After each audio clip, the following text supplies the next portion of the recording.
Everyone in New York had heard the name Marcus Jones. They said it quietly, sometimes in bars, sometimes in back rooms, sometimes in whispers that stopped the moment a door opened. Marcus Jones didn't shout. He didn't threaten. Men feared him because he never needed to. When he made a promise, it happened. When he made a warning, people disappeared. And when Marcus Jones asked a question, people answered. For 10 years, he had ruled the waterfront, the trucking routes, the quiet channels where money moved, without names attached to it. Judges owed him favors. Politicians owed him silence. And his enemies owed him graves. But there was one thing Marcus Jones did not have: family. His father had died in prison. His mother had vanished when he was 12. The woman he had once loved had disappeared 5 years earlier without leaving a trace. After that, Marcus Jones stopped believing in attachments. Love was leverage, and leverage got people killed. So he built an empire instead, an empire made of loyalty, fear, and careful silence. That silence was about to break. Across the city, in a cramped apartment above a laundromat in Queens, Angela Rivera stared at the eviction notice on her kitchen table.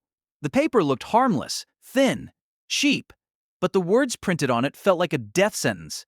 Final notice, payment overdue, vacate in 3 days. Angela rubbed her eyes and leaned back against the peeling kitchen wall. She had just finished a double shift at the diner. Her uniform still smelled like coffee and burnt grease. Her feet throbbed. Her head hurt. And the numbers in front of her refused to change. Rent overdue, $900. Medication refill, $75. Groceries, almost nothing left. Angela wasn't afraid of working. She had been working since she was 16, cleaning houses, serving tables, taking night classes she could never afford to finish. But raising a child alone had turned every day into a calculation. Every dollar mattered. Every mistake cost something. Angela glanced toward the small couch across the room. A little boy lay curled beneath a blanket covered with cartoon dinosaurs. His breathing was soft but uneven.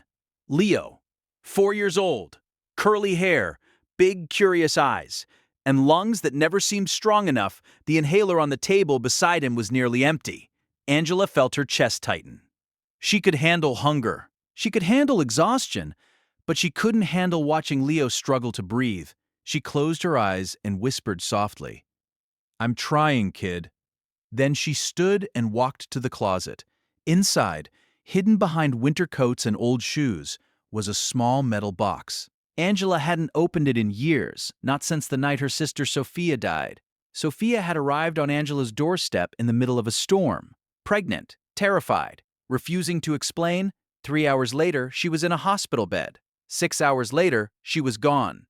Before she died, Sophia had grabbed Angela's hand and whispered something that never stopped echoing in her mind. "Never call him." Angela opened the metal box slowly. Inside were only a few things: a photograph of Sophia smiling on a beach, a silver necklace, and an old prepaid phone.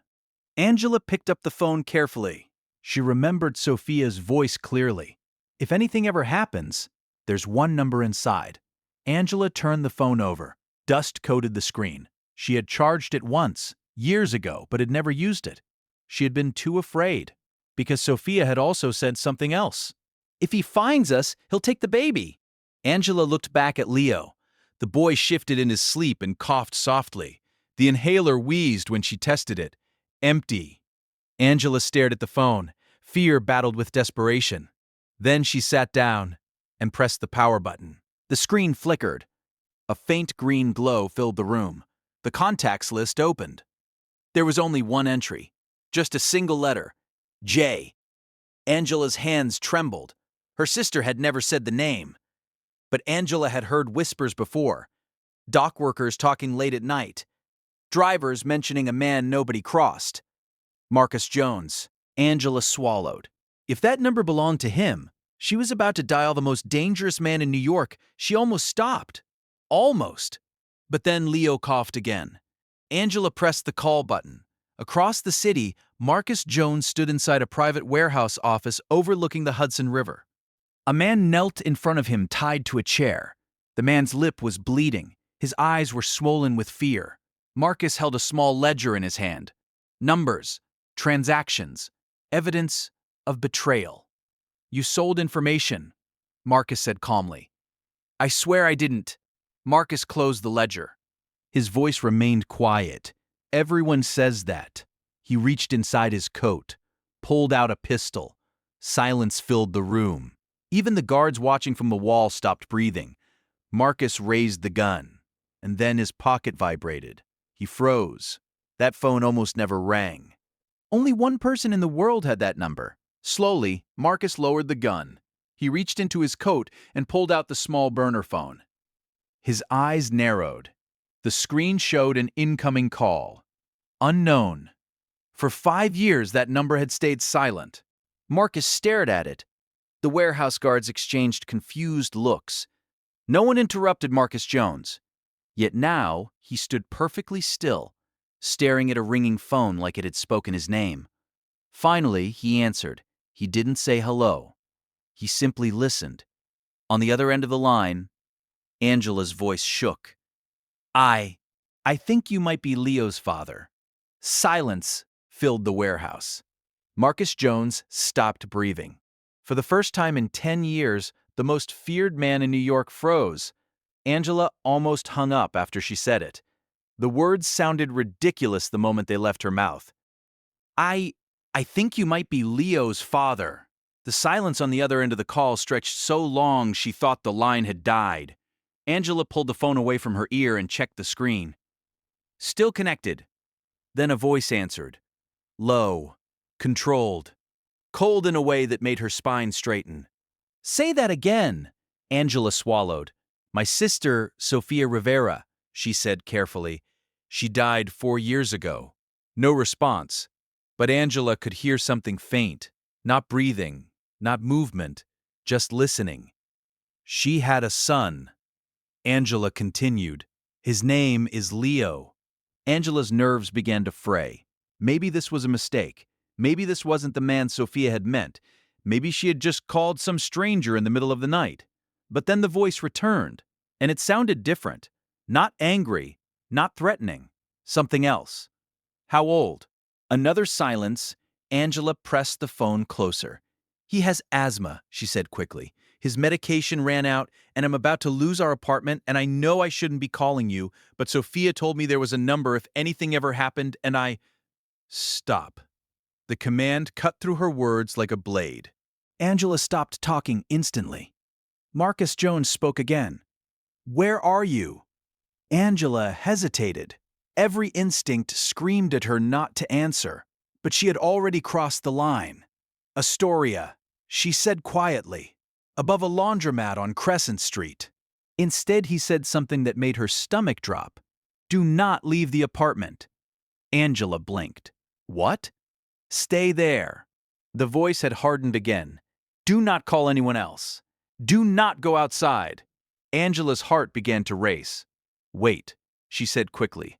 "I'm not asking you to come here. I just thought maybe I'm coming." The words landed like a hammer. "You don't need to." "I said I'm coming." The line went dead. Angela stared at the phone. For a long moment, the room was completely silent, except for the hum of the refrigerator. Then Leo coughed softly from the couch. Angela rushed over and checked his breathing, still shallow, still wheezing. Her chest tightened. Maybe calling had been a mistake. Maybe she had just invited something terrible into their lives. She grabbed Leo's jacket from the chair and started packing a small backpack. A few clothes, the inhaler, some crackers. "Better safe than sorry," she muttered. "Aunt Angie?" His sleepy voice made her turn. "Yeah, baby," she said softly. "Why are you packing?" Angela forced a smile. "Adventure." Leo smiled faintly. He liked that word. Angela zipped the backpack and moved toward the door.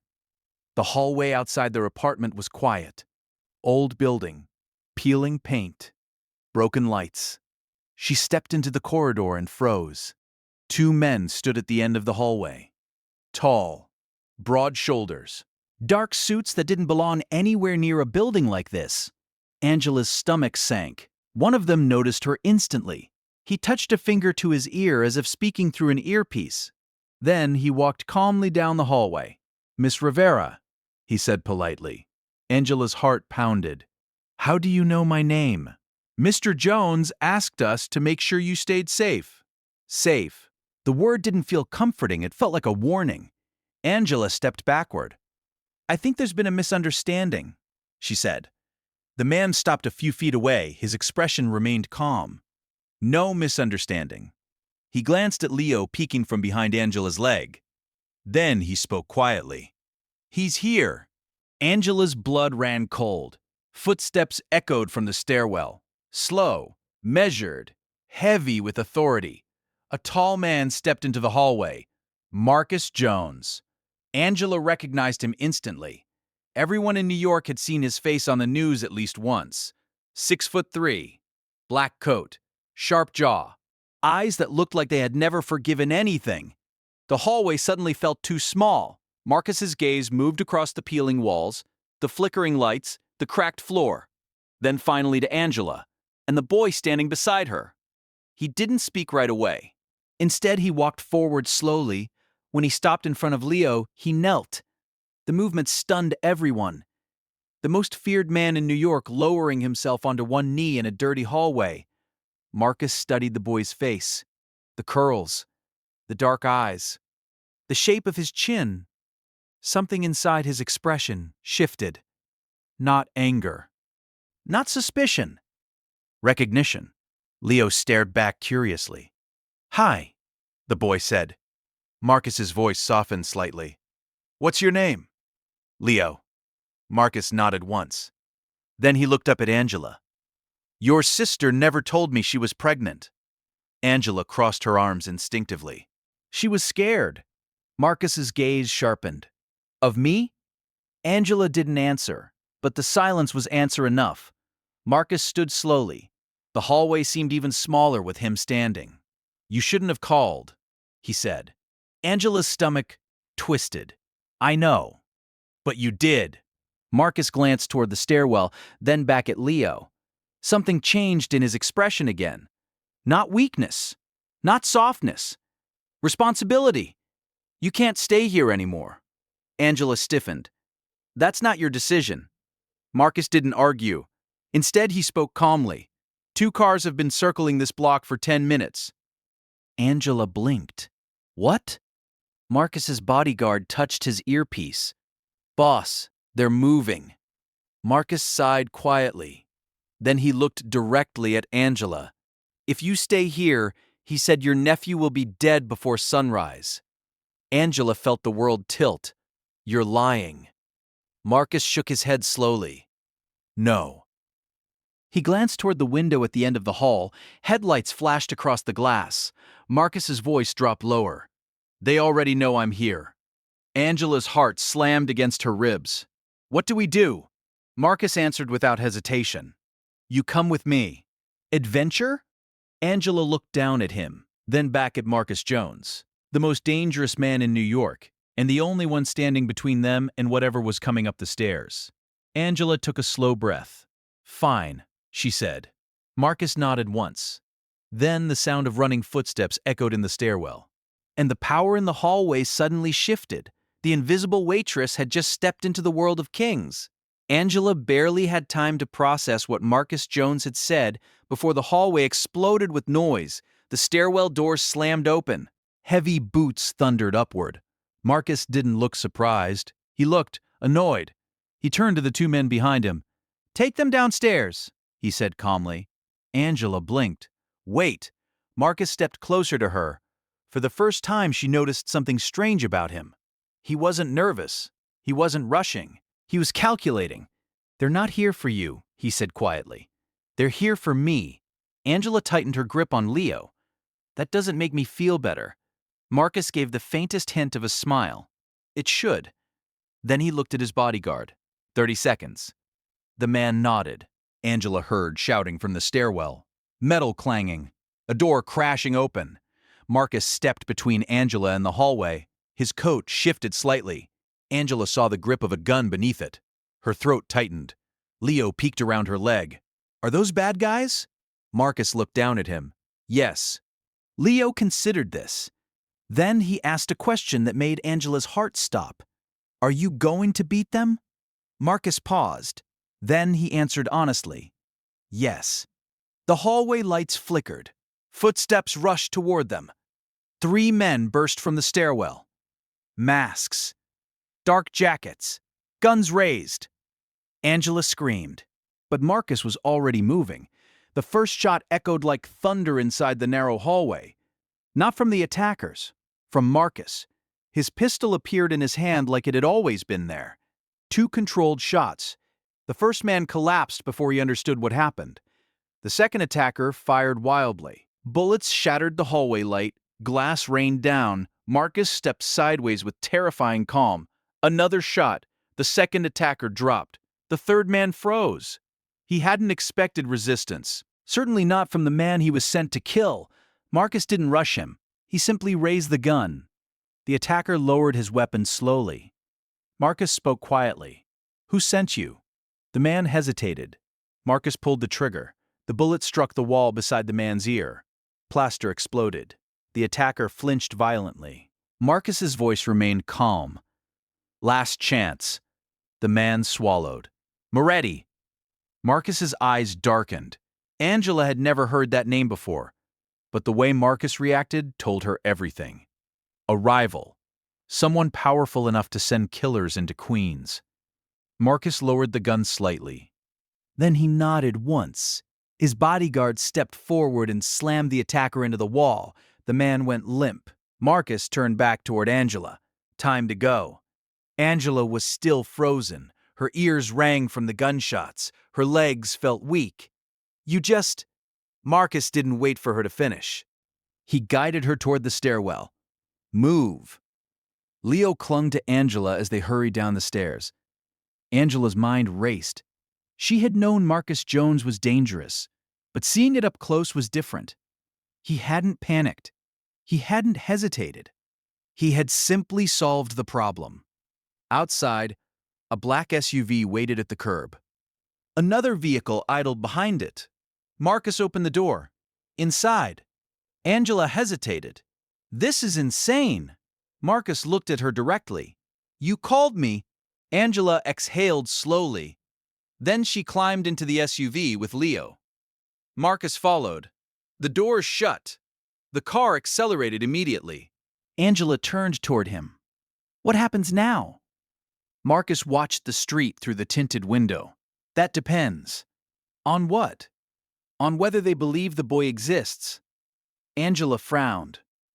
What does that mean? Marcus looked at Leo again. The boy was sitting quietly beside Angela, staring out the window with wide curiosity. Marcus spoke carefully. In my world, heirs create problems. Angela stiffened. He's not a problem. Marcus's voice softened slightly. I didn't say he was. But other people will. Angela crossed her arms. So what? They'll just send more men? Marcus nodded. Yes. Angela stared at him. And you're okay with that? Marcus turned toward her fully. No. Angela held his gaze. Then she said something he did not expect. You're not taking him from me. The words hung in the air. Marcus studied her face carefully. Fear was there, but something else too. Resolve. Angela wasn't asking. She was setting a line. Marcus nodded slowly. I'm not. Angela blinked. You're not? No. He looked back at Leo. He needs stability. Angela narrowed her eyes. You mean he needs protection? Yes. And you think you're the only one who can provide that? Marcus didn't answer immediately. Instead, he asked a question. How much money do you have in your bank account? Angela hesitated. $40. Marcus nodded. And the inhaler? Angela looked away. Empty. Marcus turned to his bodyguard in the front seat. Call Dr. Patel. Yes, boss. Angela looked back at Marcus. You didn't answer my question. Marcus leaned back against the seat. Protection isn't just about guns. Angela waited. Marcus continued. It's about information. influence. Angela sighed. And you have all of that. Marcus looked out at the city lights rushing past. Yes. Angela looked down at Leo. The boy was falling asleep against her shoulder. She brushed a curl away from his forehead. Then she looked back at Marcus Jones. You don't know the first thing about raising a child. Marcus nodded. You're probably right. Angela frowned. That wasn't the response she expected. Marcus continued quietly. But I know how to keep him alive. The SUV turned sharply and descended into an underground parking garage. Angela looked out the window. Tall building, private entrance, security cameras everywhere. The vehicle stopped beside a private elevator. Marcus stepped out. Angela followed slowly. As the elevator doors closed behind them, she finally asked the question that had been burning in her mind since the phone call. Did you love my sister? Marcus didn't answer right away. The elevator rose silently, floor numbers glowing one by one. Then he spoke. Yes. Angela swallowed. Then why did she run from you? Marcus's expression hardened. That, he said quietly, is a long story. The elevator doors opened. A massive penthouse stretched before them, floor-to-ceiling windows, city lights in every direction. Angela stepped inside slowly. Her entire apartment could have fit in the living room. Marcus looked around calmly. Then he said something that changed everything. You and Leo will stay here. Angela turned sharply. For how long? Marcus met her eyes. Until I end the war that started when you made that call. Angela felt the weight of those words settle over the room. She had wanted help. Instead, she had started a war. Angela had never seen a place like the penthouse. The floor was polished stone that reflected the ceiling lights like water. Glass walls stretched across the entire living room, revealing Manhattan glowing beneath them. It looked less like a home and more like a throne room in the sky. Angela stood near the entrance, clutching Leo's backpack. I can't stay here, she said. Marcus removed his coat calmly. You can. That wasn't a question. Marcus glanced toward Leo, who was already wandering toward the giant windows with wide curiosity. Then he looked back at Angela. You saw what happened outside your apartment. Angela crossed her arms. Yes. Then you understand. Angela shook her head. No. I understand that people tried to kill you. Marcus corrected her. They tried to kill anyone standing next to me. Angela went silent. Marcus continued. The moment you called me, you became part of this. Angela felt anger rising in her chest. I didn't ask for any of this. Marcus nodded. That's usually how it begins. Angela looked around the massive room. Servants moved quietly in the background. One of them brought a glass of water for Leo. Another spoke softly into a phone, likely arranging the doctor Marcus mentioned. Angela turned back to him. You think money fixes everything. Marcus didn't react. It fixes many things. Angela stepped closer, but not the important ones. Marcus raised an eyebrow. Such as? Angela gestured toward Leo. He needs stability. He needs kindness. He needs someone who knows how to raise a child without turning him into a soldier. Marcus listened without interrupting. When she finished, he said something that surprised her. You're right. Angela blinked. That was easy. Marcus shrugged slightly. I don't argue with obvious truths. Angela stared at him. The man she expected to be cruel or arrogant kept responding calmly. It unsettled her. Before she could speak again, the elevator doors opened behind them. 3 men stepped into the penthouse. Angela immediately felt the atmosphere shift. These weren't servants. These were predators. The first man was tall, with silver hair and sharp eyes. The second had thick shoulders and a scar across his chin.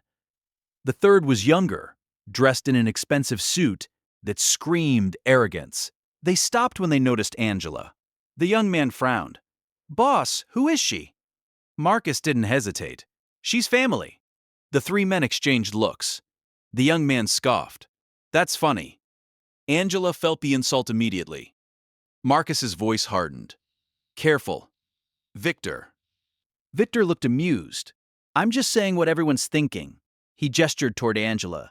She's a waitress from Queens. Angela's jaw tightened. Marcus remained calm.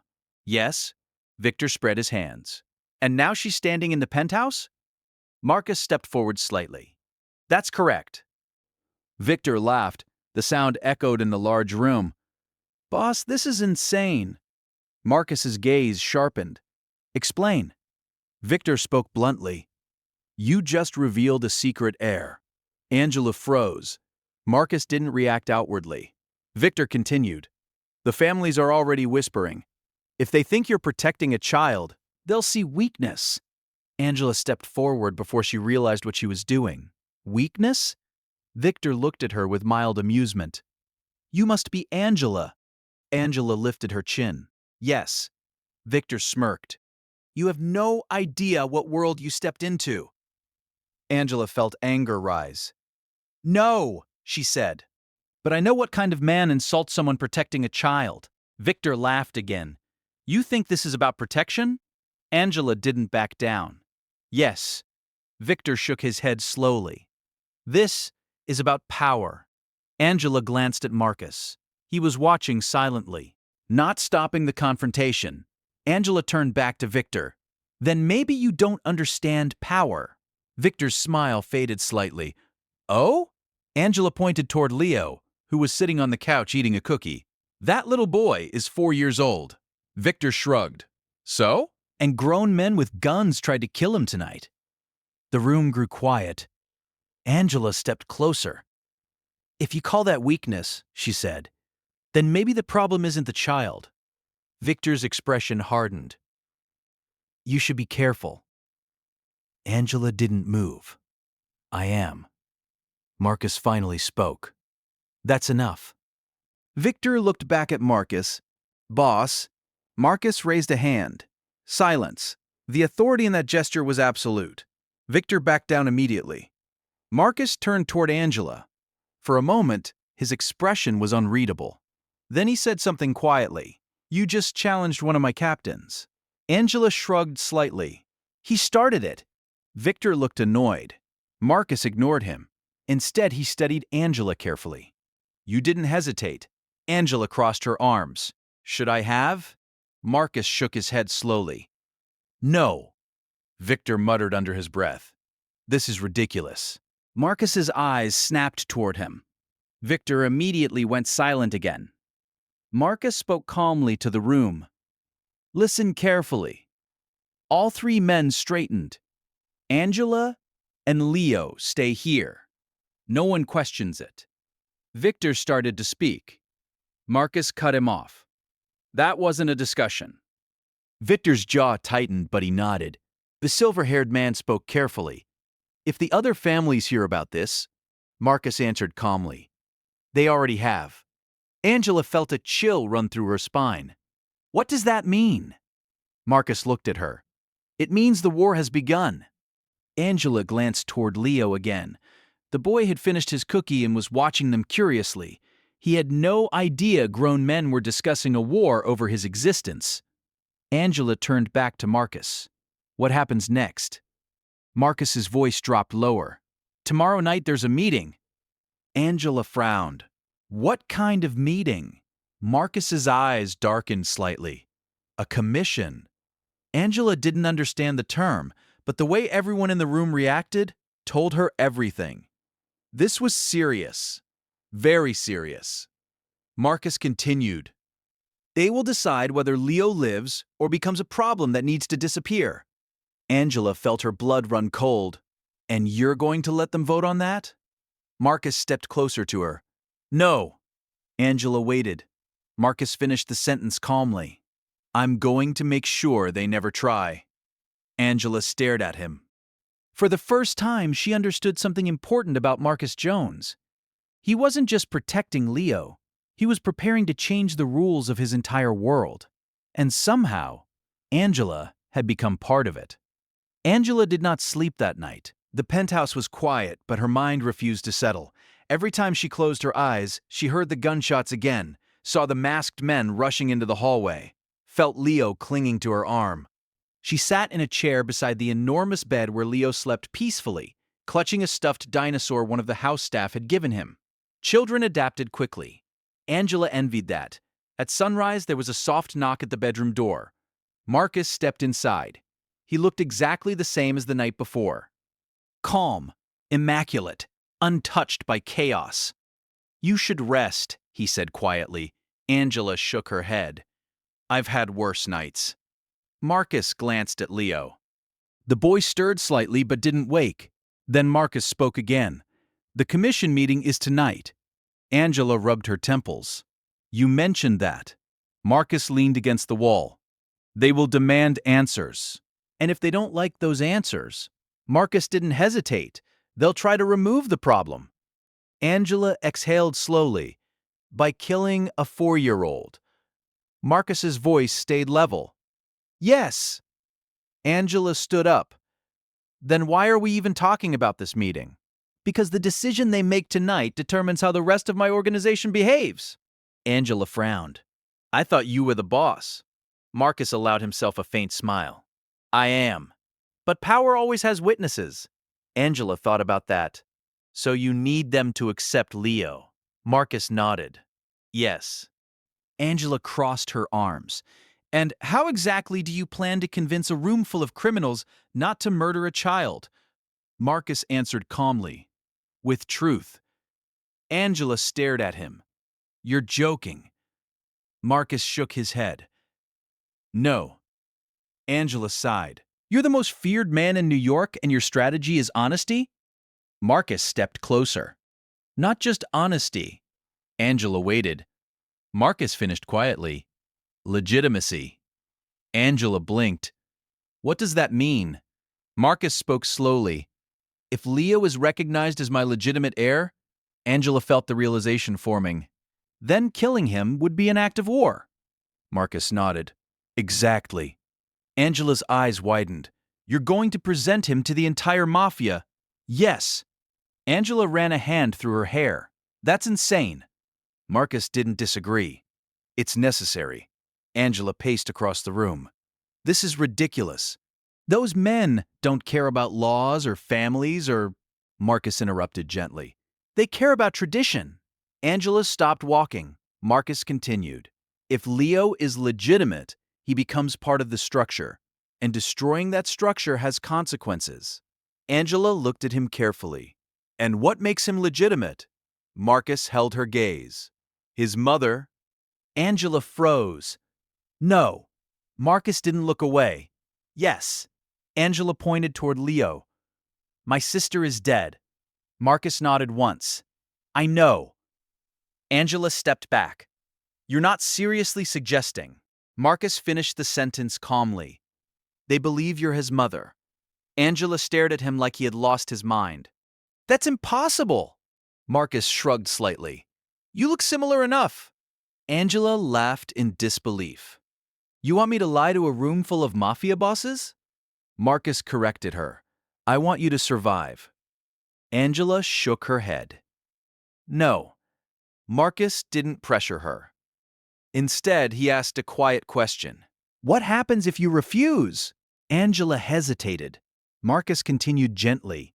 "They decide the child is a risk." Angela felt her throat tighten. Marcus's voice remained calm. "And then someone volunteers to remove the risk." Angela turned away. She walked to the window overlooking the city. Morning sunlight spilled across the skyline. People down there were drinking coffee, heading to work, living ordinary lives. Angela suddenly realized she had stepped completely outside that world. She turned back toward Marcus. "You're asking me to pretend to be someone I'm not." "Yes." Angela's voice sharpened. "And what happens after tonight?" Marcus answered honestly. "Then we deal with the consequences." Angela stared at him. "You're unbelievable." Marcus tilted his head slightly. "That's what I've been told." Angela sighed. "This isn't just dangerous for you." Marcus nodded. "I know. It's dangerous for Leo." Marcus glanced at the sleeping boy again. "That's exactly why we're doing it." Angela closed her eyes. Her sister's voice echoed in her memory. "Never call him." Angela opened her eyes again. "Fine." Marcus didn't celebrate. He simply nodded once. "Thank you." Angela pointed at him. "Don't thank me yet." Marcus waited. Angela finished. If I'm doing this, we do it my way. Marcus raised an eyebrow. And what way is that? Angela stepped closer. No violence. That might not be realistic. Angela's voice hardened. You want me standing beside you tonight? Marcus didn't answer. Angela continued. Then nobody dies in that room. Marcus studied her expression carefully. Angela wasn't bluffing. Finally, he nodded slowly. I'll try. Not good enough. Marcus sighed quietly. Fine. Angela relaxed slightly. But Marcus added one more thing. I can promise I won't start it. Angela frowned. That doesn't sound reassuring. Marcus's expression turned serious. Angela, these men built their lives on violence. Angela held his gaze, and maybe it's time someone reminded them that power isn't the same thing as cruelty. Marcus didn't respond, but something about her words lingered in the room. Leo suddenly woke up. He sat up and rubbed his eyes. Morning. Angela smiled. Morning, kid. Leo looked around the giant room again. Then he asked Marcus something unexpected. Are we still on an adventure? Marcus knelt beside the bed. Yes. Leo grinned. Good. Marcus looked at Angela, and for the first time since she had called him, he seemed uncertain. Because the woman standing in front of him wasn't just a frightened waitress anymore. She was becoming something else. Something his world had never seen before. A conscience. And that might be more dangerous than any enemy. Angela had never worn a dress that expensive before. She stood in front of the mirror inside the penthouse dressing room, turning slightly from side to side. The dark blue gown fit perfectly. Too perfectly. It felt like wearing someone else's life. A stylist had come earlier that afternoon. Hair, makeup, shoes that cost more than Angela's monthly rent. The woman had worked silently, clearly instructed not to ask questions. Now Angela stared at the reflection. She barely recognized herself. Marcus stood near the doorway watching quietly. You look like you belong here, he said. Angela snorted. That's the problem. Marcus stepped closer. You're nervous. Angela looked at him through the mirror. You're taking a diner waitress to a Mafia council meeting. Marcus tilted his head. That wasn't the part that worried you earlier. Angela turned around. You're right. She took a breath.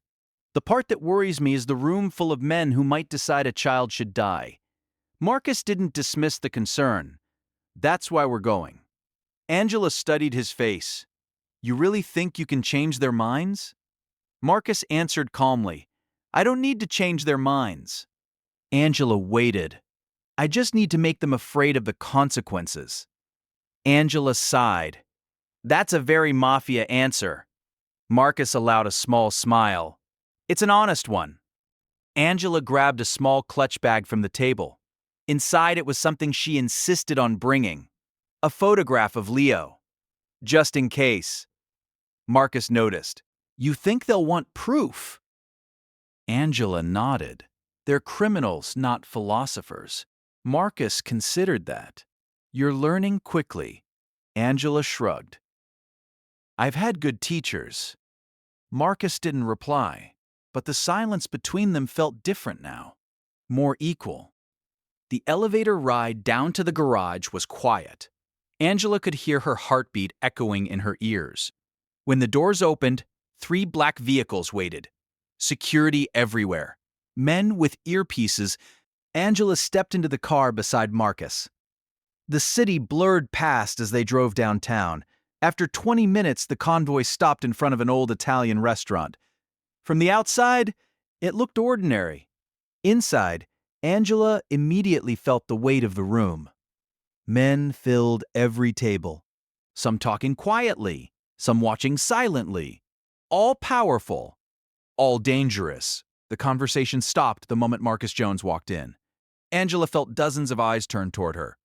Marcus placed a steady hand at the small of her back. Stay close, he murmured. Angela nodded. They walked toward the back of the restaurant.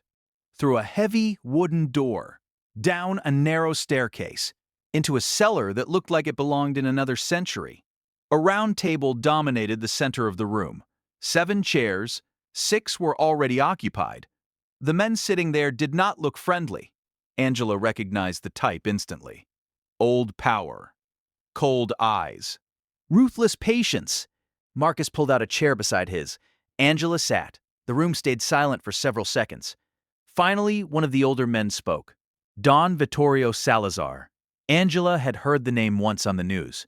"You brought a guest," he said slowly. Marcus answered calmly. "She's not a guest." Salazar's eyes shifted toward Angela. "And who exactly is she?"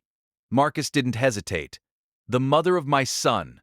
The room reacted instantly. Murmurs. Surprised looks. One man leaned back in his chair with a smirk. Another tapped his fingers thoughtfully against the table. Then a loud voice spoke from the opposite side. "Well, this should be interesting." Angela looked up. The man speaking was broad-shouldered with slick gray hair. His smile didn't reach his eyes. Carlo Moretti, Marcus's rival. Moretti leaned forward slowly. "So the rumors are true." He looked Angela up and down with open skepticism. "This is the woman?" Angela kept her expression calm. "Yes." Moretti laughed. The sound echoed around the cellar. "A waitress." Angela felt the insult land. Marcus remained silent. Moretti continued. "You expect us to believe that the future heir of your empire was hidden in Queens with a waitress?" Angela spoke before Marcus could respond. "Yes." The room grew quieter. Moretti raised an eyebrow. "That's convenient." Angela folded her hands on the table. "What part confuses you?" Moretti smirked. "All of it." Angela nodded slowly. "Then let me simplify." The men around the table leaned slightly closer. Angela continued calmly. "My sister died giving birth to Leo." Moretti interrupted. "Ah, so now we hear the truth." Angela shook her head. "No." "You're hearing the part that matters." Moretti frowned. Angela leaned forward slightly. "You think power is about appearances." The room went completely silent. Angela continued. "But power is actually about responsibility." Moretti scoffed. "That's a charming speech." Angela reached into her clutch bag. Every man in the room stiffened slightly. She pulled out the photograph of Leo.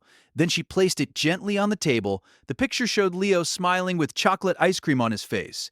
Angela spoke quietly. "That child didn't choose this world." Moretti leaned back. "And yet here he is." Angela nodded, "Yes." Then she said the sentence that froze the room. "And any man who believes killing a child proves strength is admitting he's afraid of a 4-year-old." No one spoke. Even Moretti stopped smiling. Angela leaned back in her chair calmly. The silence in the cellar felt heavy, because the invisible waitress from Queens had just done something no one in that room expected. She had challenged them morally. And for the first time, the most powerful criminals in New York had no immediate answer. Marcus Jones watched her quietly. And in that moment, he understood something important. Angela Rivera wasn't just protecting Leo, she was changing the rules of the room. Angela's words hung in the air like a challenge no one expected.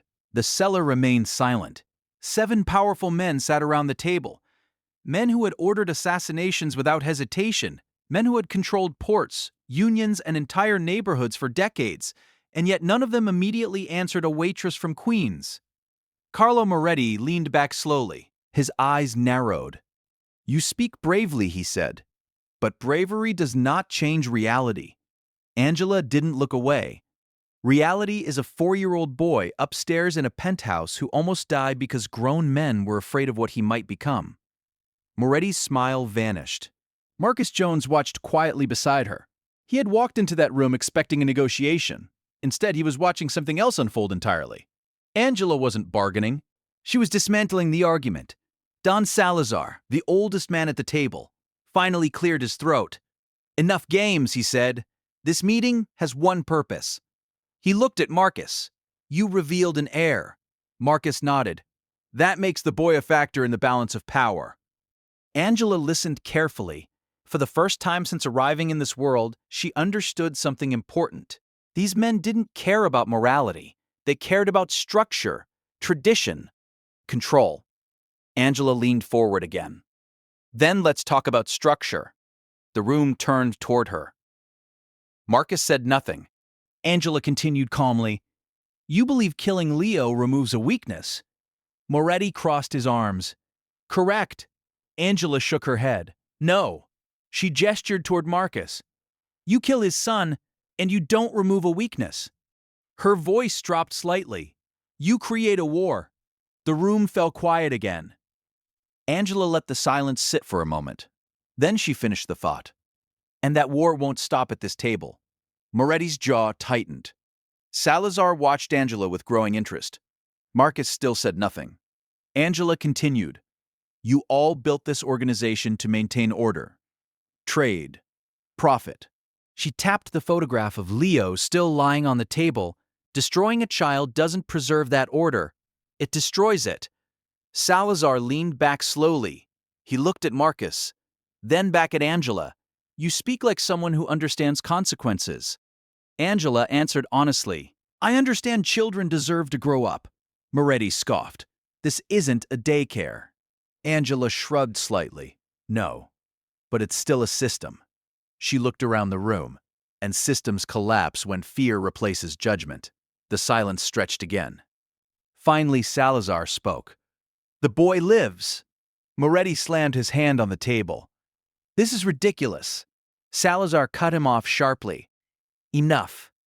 His old voice carried weight. "Marcus Jones has acknowledged the child publicly. That makes the boy part of the structure." Salazar looked directly at Moretti, and eliminating him now would start a war none of us benefit from. Moretti's expression darkened, but he didn't argue further. The decision had been made. Leo would live. Marcus finally stood. The meeting was over. Angela rose beside him. As they walked toward the stairs, Salazar spoke one last time. "Marcus." Marcus turned. Salazar nodded slightly toward Angela. "You chose an interesting partner." Marcus glanced at her. "Yes," he said quietly, "I did." 3 months later, the city looked different. Not to most people, but inside the quiet channels of power, everything had shifted. Moretti's influence collapsed after financial investigations quietly exposed his corruption. Several families realigned their alliances. Marcus Jones remained in control. But something about him had changed. He spent less time in dark warehouses, more time at home. Angela never became what people expected. She didn't rule, she didn't command soldiers, she didn't seek influence. Instead, she did something far more unusual. She challenged Marcus whenever necessary, reminded him of lines that should not be crossed, reminded him that power without restraint becomes destruction. At first, the men around Marcus found it strange. Then they began to respect it. Because Marcus Jones listened to her, Leo adapted quickly to his new life. Doctors helped with his asthma. A tutor came every morning.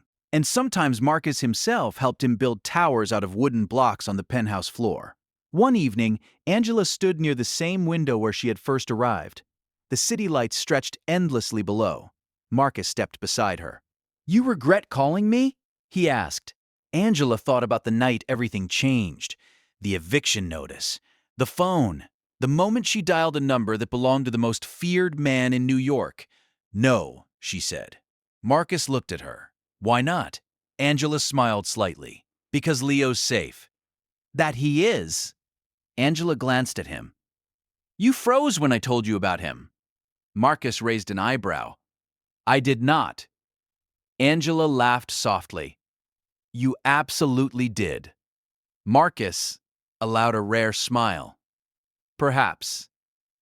Angela leaned on the railing. "Turns out even the most powerful man in the city can still be surprised." Marcus looked out across the skyline. "Yes."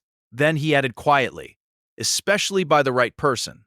Angela didn't answer. She simply watched the lights of New York. Somewhere far below, millions of people lived their ordinary lives. They would never know that one phone call from a tired waitress had changed the balance of power in the city, or that the man who once ruled through fear had learned something new. Power can silence enemies, but truth can change the room. And that is the story of how a single phone call forced the most feared mafia boss in New York to face something stronger than power: responsibility. If you enjoyed this story, make sure to subscribe to the channel and turn on notifications so you don't miss the next powerful story.